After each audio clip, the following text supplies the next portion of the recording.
30. Өсімдіктер мен жануарлардың адам өміріндегі рөлі. Сен адамдардың табиғатсыз тіршілік ете алмайтынын білесің. Біздің айналамызды табиғат қоршап тұр. Адам өзі де сол табиғаттың бір бөлшегі саналады. Ол табиғатсыз өмір сүре алмайды. Табиғат адамды қоректендіреді, емдейді және киіндіреді. Ертедегі адамдар табиғаттың берген дайын сыйын ғана пайдаланып өмір сүрді. Олар жеміс-жидек теріп, аң аулады. Ежелгі адамдар тақырыбын еске түсіріңдер. Олар немен айналысты?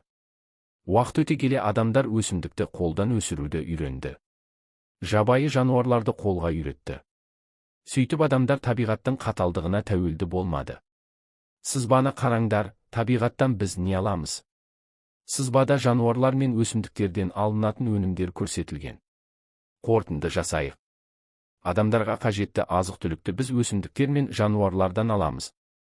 Адамның күнделікті тұрмысына әртүрлі дүниелер керек болды. Оларды жасауға қажетті материалдар да табиғаттан алынды. Адамдар өз ағзасына пайдасы бар өсімдіктерді қолдана бастады. Демек, адамның табиғатсыз өмір сүруі мүмкін емес. Енді біз өмір сүріп жатқан айналамыздағы табиғат жағдайын бақылап көрейік. Топқа бөлініп тапсырмаларды орындаңдар. Әр топ өз жерінің табиғат жағдайының қолайлы және қолайсыз жағын анықтауы қажет. Бір топ.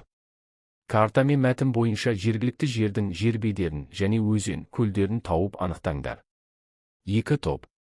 Сурет пен мәтін бойынша жергілікті жердегі климаттың ерекшелігін түсіндіріңдер. Үш топ. Сурет пен мәтін бойынша жергілікті жердің өсімдіктер дүниесін анықтаңдар. Мұнда қандай мәдени және жабайы өсімдіктер өсетінін атаңдар. Төрт топ. Сурет пен мәтін бойынша жергілікті жердің жабайы жануарлар мен үй жануарларын анықтаңдар.